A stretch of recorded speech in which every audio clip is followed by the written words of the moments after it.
You all now have the chance to, if you have any bug reports, feature requests, what have you, we've got 3 people from Google here to talk about them. From left to right, right to left, whatever it may be. Parisa Tabriz, right? She works on security, so we'll talk a little bit about Gmail and social engineering, since that's been in the news. Louis Perrichon is YouTube's engineering director and also works on the Google Earth Builder, correct? And Mike Galvez works on Google Translate, which has also been in the news a little bit.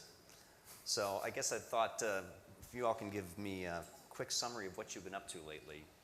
Just what is it exactly you do around here these days? So I'll start.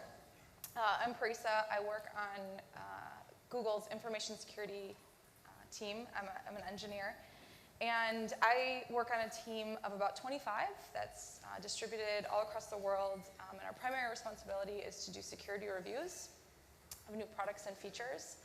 So my team is informally known as the hired hackers of Google. And we try to find security bugs in projects before they launch and then work with the teams to fix these bugs, train them on common classes of vulnerabilities, and develop tools to find bugs and fix them. We develop a number of tools internally, which we also open source so that people outside of Google can use these tools to find bugs in their own projects. Gotcha. Yes, I'm Louis Perrochon. I'm an engineering director. That basically means I manage software engineers that build the products that you guys and the public is using. I'm working on Google Earth Builder right now, so on the enterprise angle of our geo products. Yeah, Google the Earth team, Earth Pro, Fusion, that's kind of my area of responsibility. But I've been at Google for a long time. I was like at YouTube for a few years, checkout, so I have a pretty big understanding across all of YouTube from completely consumer products all the way to enterprise. Like at the very beginning, I was shipping, like with Dave, a long time ago, we were shipping appliances. Yeah, we don't ship them anymore, yeah? We do? We still do, yeah. So years ago, it's like I was shipping appliances. Now I'm back in the enterprise space and building these products that can have such a big impact on the world. And my name is Michael Galvez. I'm a product manager on the Google Translate team. So just a little bit of history for Google Translate for you. So Google hasn't always had its own machine translation system. We actually used, in the early days, we had licensed some third party to actually produce our machine translation system for us.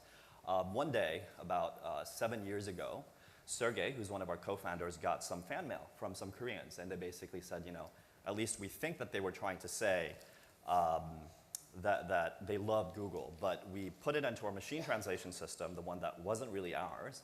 And it came back with the following kind of translation. I think it said, the sliced raw fish chews it wishes, Google green onion thing. And we thought, oh my God, yeah, we can definitely innovate this space, right? So we thought, how can we solve this problem better? So what we do with the Google Translate team is we actually work with a lot of different, what we do is we feed a lot of translation data into our servers. What we do, we run statistics on this, and we actually generate these translations on the fly. So for example, about a year after Larry had got, or Sergey had gotten that email, and he basically tried to translate this, and he got something horribly wrong. We went into a contest sponsored by the NIST to basically do machine translation. And what surprised us was that we were able to produce the highest quality translations for languages that include Arabic, which was really, really great for us because not a single member of the Google Translate team actually speaks Arabic. Since the topic for today is innovation for the nation, what else is Google Translate doing to kind of push the envelope for machine translation? So a couple of things that we're working on.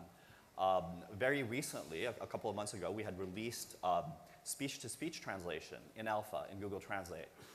For the folks who have Android phones, if you fire up Google Translate on there, there's a really nifty feature that you can check out. For example, if you're at a restaurant in Spain and you speak English and the waiter is talking to you in Spanish, what you can do is you can actually talk to your phone in English. It will read the translation back to your waiter in Spanish.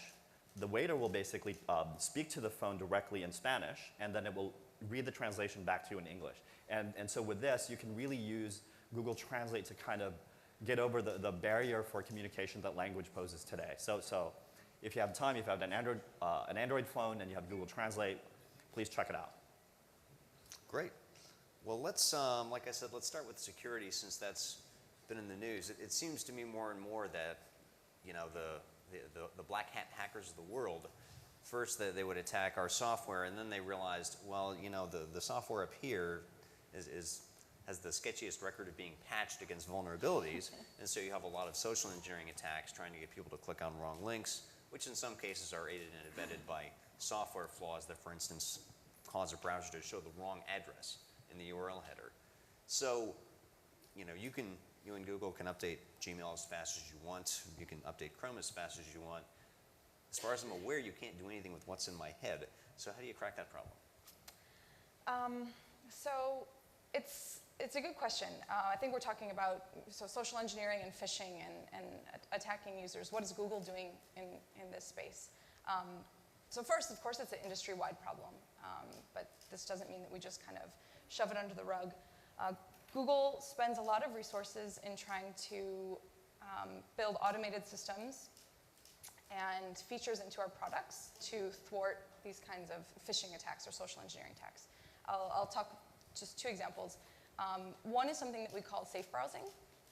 And what this is technology that we build to identify and flag dangerous sites on the web, known phishing sites, known sites that are trying to download and install malware on your computer. And we build this into a bunch of our products. So it's built into Chrome. And anytime you load a web page that's a known phishing or malware site, it actually won't load and you'll get some red warning. It's built into our search, so anytime you click a search result and it's a known phishing or malware page, you actually won't be redirected to it. And we have actually this technology available third party, so other people can actually use it as well. It's a free API people can use.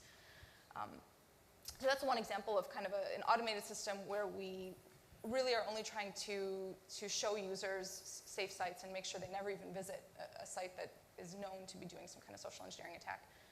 Another feature which is, I think, pretty exciting, it's something that Matthew talked about in the morning, is two-factor login for your Google account. And what this does is it adds a one-time password on top of the password that you've already set for your account login. And in this way, if for some reason you have a weak password, someone was able to guess it, or they're able to steal it via some phishing site, you have this second factor on top of your account that will be required. You can elect into it. It's free for everybody, and you can just add this extra security on top of your account. We have some other things that are product specific. In Gmail, we will show a red bar at the top if there's some suspicious account activity. But in general, we really try to build these things into the product because we know it's a problem.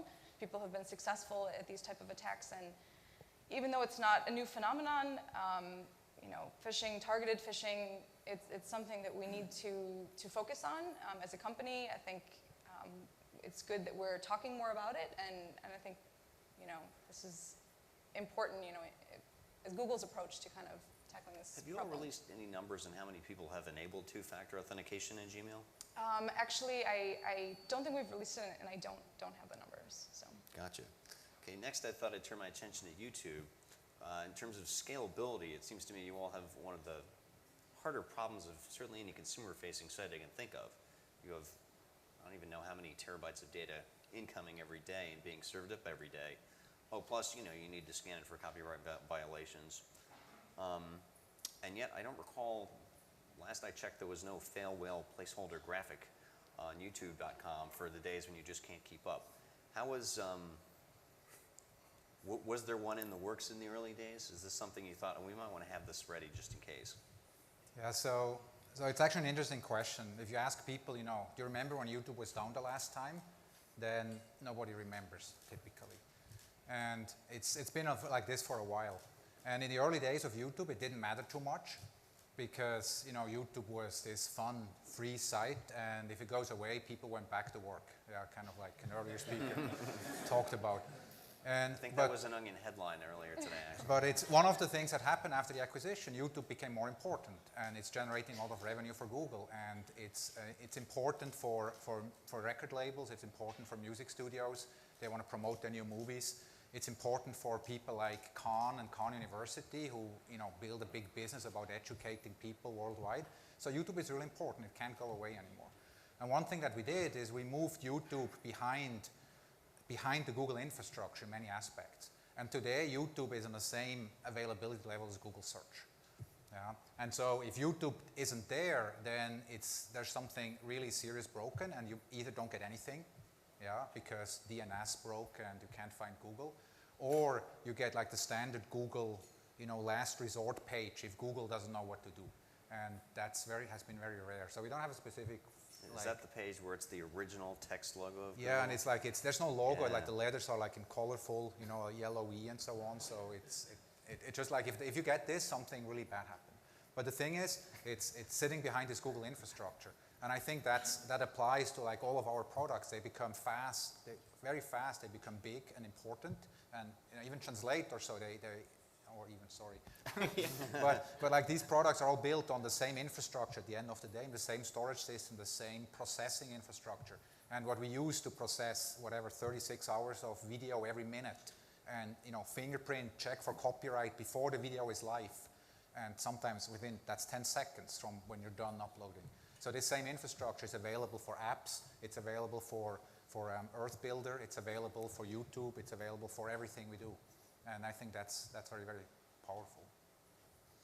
And Translate. Translate has also been in the news a little bit. The Translate API, at first it seemed it was going to be deprecated, going away, and it's going to be kept as a sort of pay service. Can you explain sure. how that happened and how you sort of had that change of course? Yeah, so we basically had been looking at this for a long time within the Translate team. A lot of the traffic that's going through the API itself, this is different from the web property, obviously.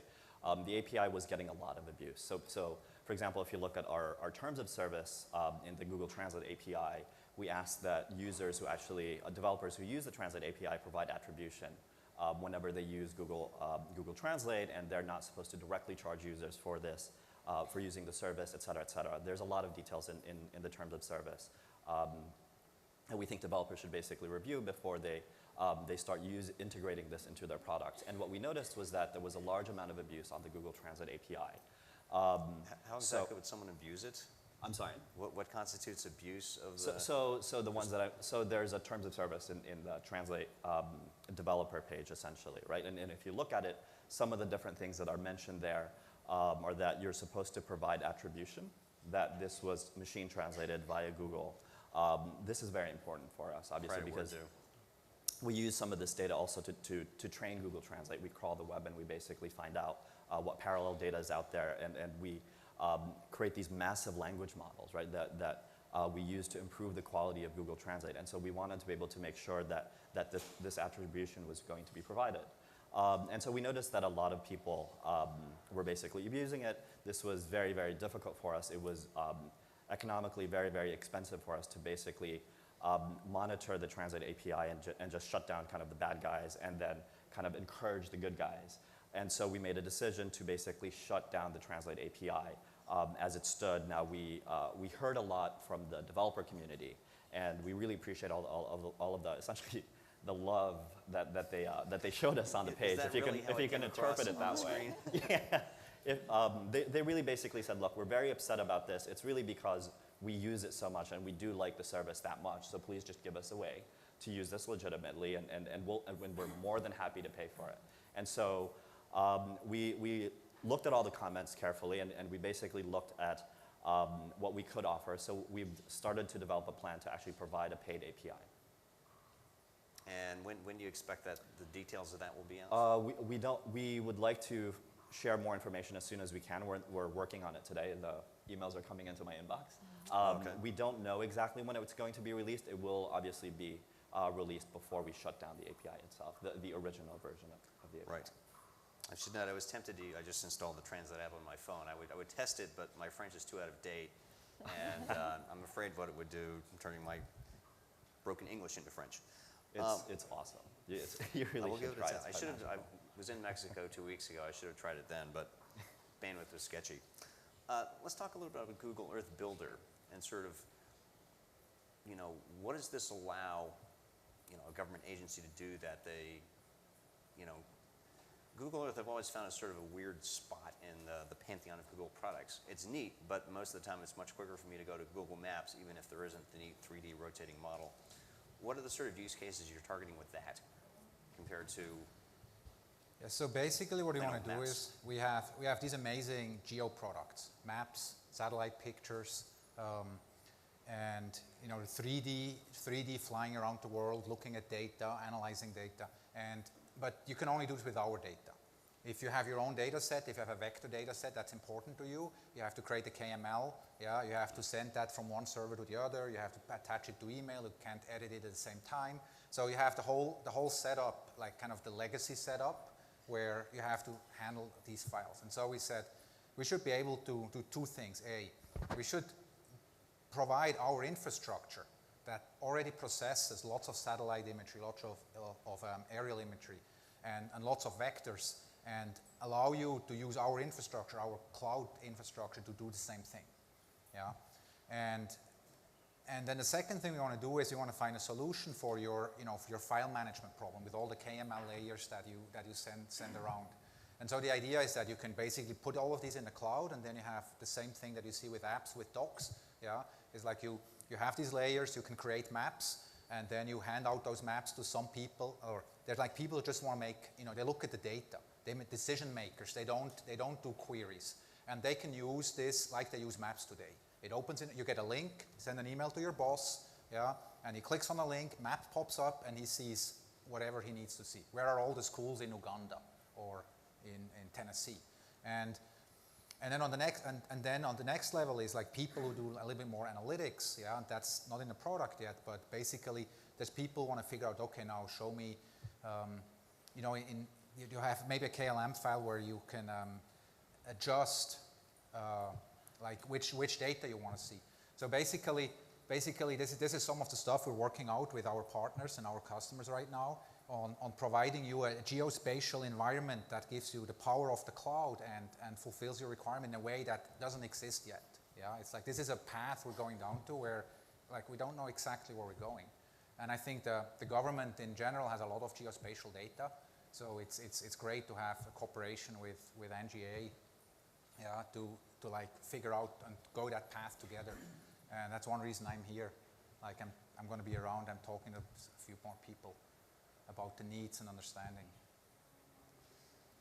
Now, in terms of, I want to revisit security. One criticism I've seen, I did a post on my own personal blog about the Gmail hack storyline, which I thought was false, since the users who got snookered by the Chinese government or whoever it was, they fell prey to a social engineering attack. If anyone was hacked, it was them.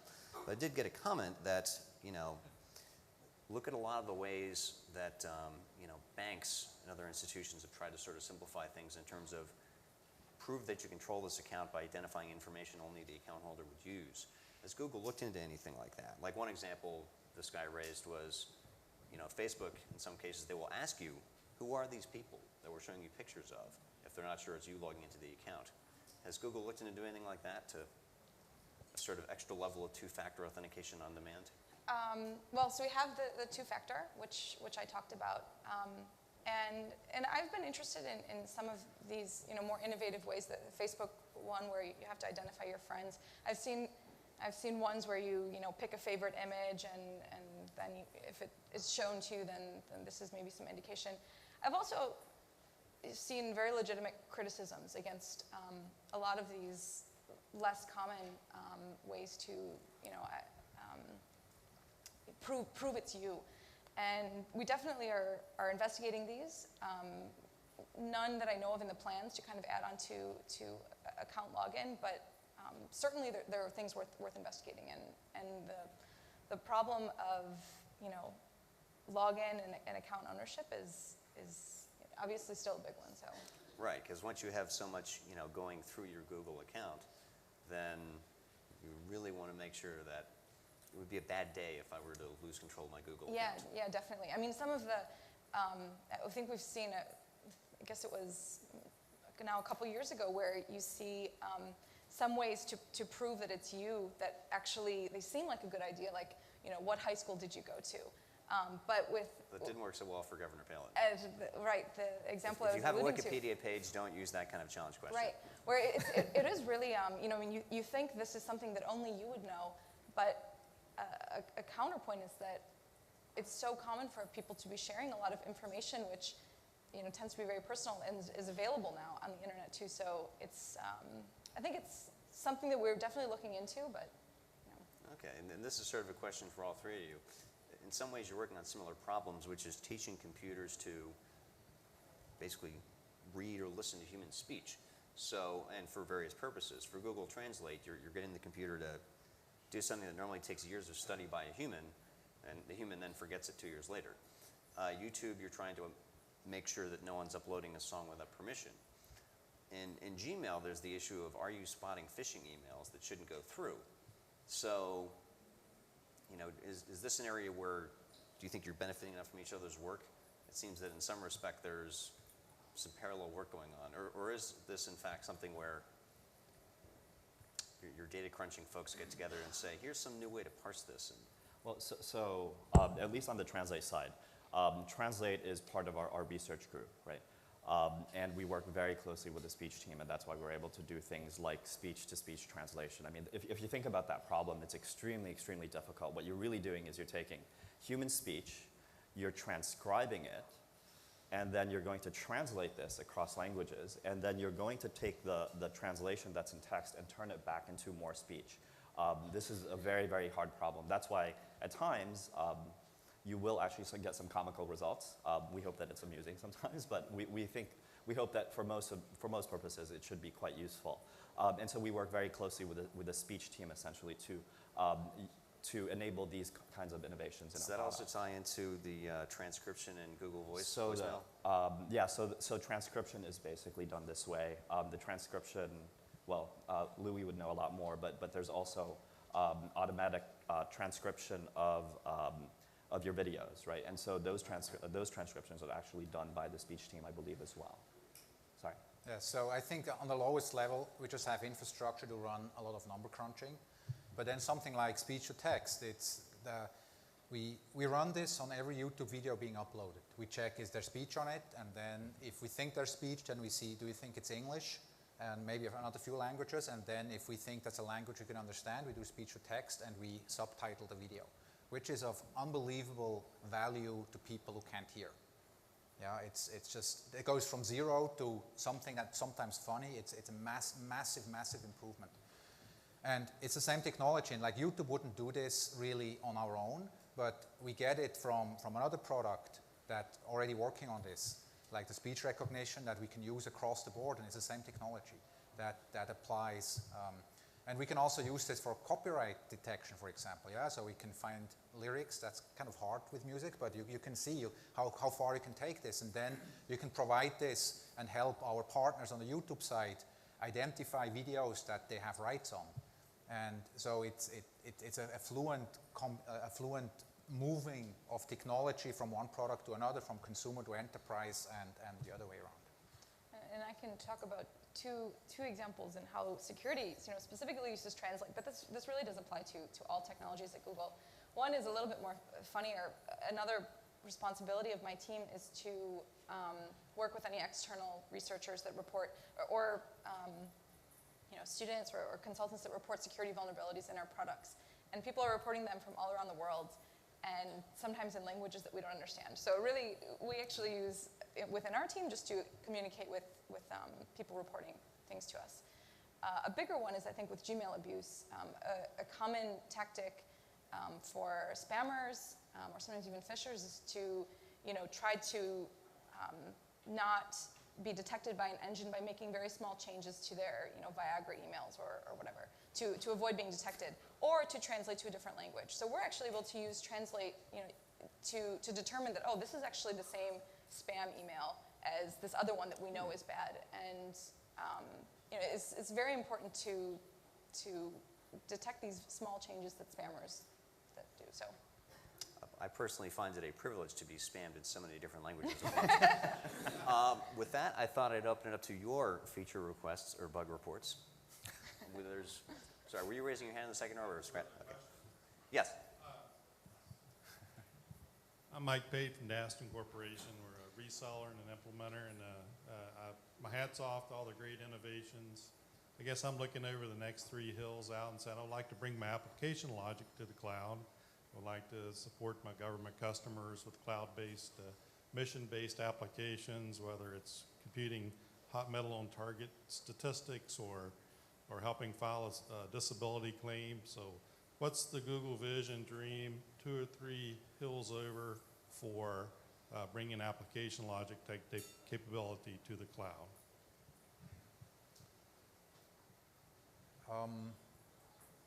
So I think the answer at this point is App Engine. Yeah, and that's probably that's a product we have right now that allows you to run your own application, and you're still sitting on top of an infrastructure, and you have access to some of the Google services. There are a few other other projects like Earth Engine. We work with researchers that put like algorithms, and they upload algorithms that run in the cloud at large scale. But this is very specific. But it's something that they couldn't do in App Engine, so I think App Engine is probably not the last word, and there's ongoing innovation how we can enable more like third-party application to run in our cloud.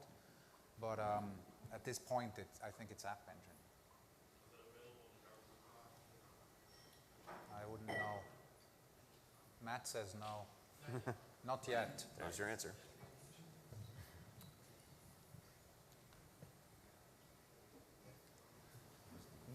Is that mic on? Me? It is. Two-factor authentication. So we've been working with that for years.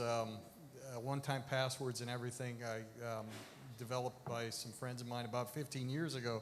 But we made significant investments in PKI in the Department of Defense, and now with HSPD 12, we see that same infrastructure being available across federal agencies. So should I expect my PKI to work as an authentication mechanism in your federal cloud in the near future? So our enterprise, Google Apps for Enterprise does work on top of all of our customers' existing authentication systems. So it's built on top of what you already have. It's not meant or necessarily, or you don't need to consider it as a replacement. It works on top of what you have. Okay, so you work with my PKI out of the box, and I don't have to do anything more for authentication? Yeah. Excellent. Yeah. Yeah. I had just one question that takes a slight different direction with managing people, and sort of alluded to in the social networking stuff. But even before the social networking stuff, there were issues with people that were in certain positions that they would spend their time surfing the net, things of that nature. And I had a particular case. Certain sites on the net? Yeah. Well, certain sites, but even it doesn't have to be that. They play games. They're slacking off. Yeah, right. And so I was able to deal with it because I got the CIO to let me have access to all the activities that the person was taking. Since we had access to our routers, we controlled the routers, we could track all of that. Does one have a similar type capability in Google Apps that one has a tracking history?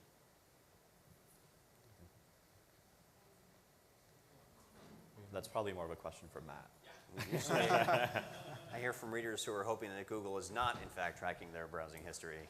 No, and so we don't package any type of web security or web control system with our product. We work with a number of other third parties that do those types of things. So there's a number of third-party applications that you can buy that are actually cloud-based also. So they basically proxy your web traffic through them. You can install on-premise things that do the same thing. But basically, they give you then more full control, not just for anti-malware and for controlling what's coming down, but also you can then control and report on what types of applications and sites people are using, both to block them from using things you don't want to, but then also to gain valuable insights where my group over here is really productive and they're really awesome and they seem to use these other web applications. Maybe I should publicize that to to the rest of my employee base so they can use them as well. Okay, we are running a little bit behind schedule, which I know is very unusual for any project that I'm involved in. So we're going to cut this one short. We've got a little break period set up, and we'll be back with something about robots. So something to look forward to. Thank you very much. Thank you. Thank you.